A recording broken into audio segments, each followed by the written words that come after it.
Hello বন্ধুরা, সবাই কেমন আছো? আশা করি তোমরা সবাই খুব ভালো আছো।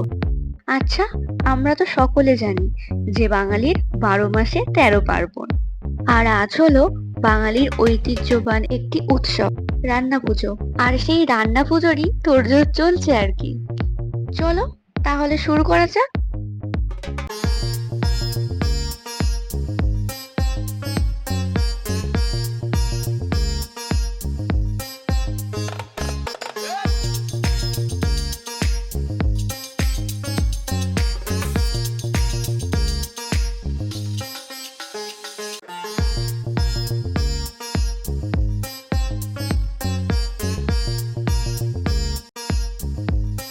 আরে, তোমাদের তো বলাই হয়নি, আমাদের হলো বুড়ো রান্না, যেটা ঠিক বিশ্বকর্মা পুজোর আগের দিন হয়।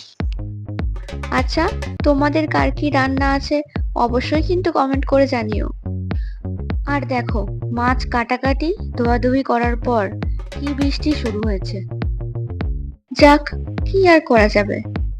তারপর আমরা সমস্ত সবজিগুলোকে সুন্দর করে কেটে ধুয়ে রেখে দিয়েছি।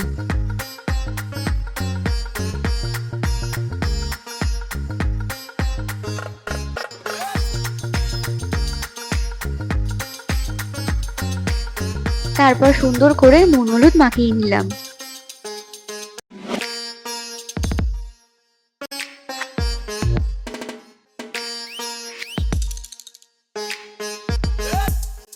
আর দেখো, ইলিশ মাছটা কত সুন্দর দেখতে লাগছে।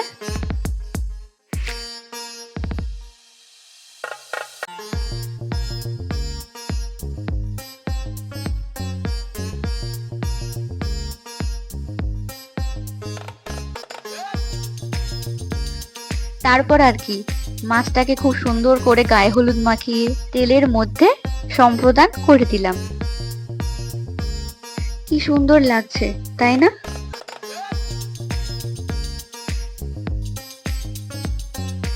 তারপর একে একে সমস্ত সবজিগুলোকে সুন্দর করে ভেজে নিলাম। আমরা বেশ সকলে মিলেই আনন্দ করেই সবকিছু করছিলাম। আমাদের তো বেশ ভালোই লাগছিল। তবে আজকের দিনে ছোটবেলাটা কত সুন্দর ছিল, তাই না? সত্যি দিনগুলো সুন্দর স্মৃতির মধ্যে গেঁথে বসে আছে। তবে এখনকার দিনগুলোতেও হাসি মজা আনন্দ করতে কিন্তু ছাড়ি না।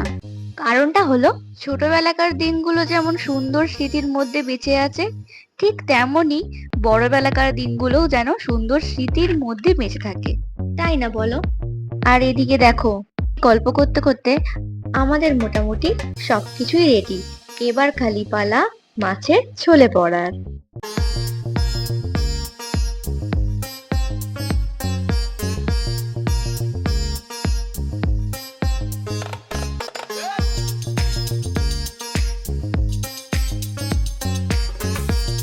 এই যে আমাদের মাছের ঝাল রেডি। আর এইদিকে সমস্ত ভাজাও রেডি। তোমরা একটু দেখে বলো তো কেমন দেখতে লাগছে। রান্না পুজোর সমস্ত রান্নাই আমাদের তৈরি হয়ে গেছে। এবারে মা অন্নপূর্ণাকে ভোগ দিয়ে তারপর আমরা সকলে মিলে খেতে বসবো। এই যে দেখো, সবকিছু সাজিয়ে গুজিয়ে নিয়ে আমরা সকলে খেতে বসে পড়েছি। তাহলে আজকের দিনটা তো আমাদের বেশ সুন্দর কাটলো। আর তোমরাও বলো তোমাদের ভিডিওটা কেমন লাগলো। আর ভালো লাগলে কিন্তু অবশ্যই একটা লাইক করে দিও। সকলে খুব ভালো থাকবে, সুস্থ থাকবে। চলো টাটা।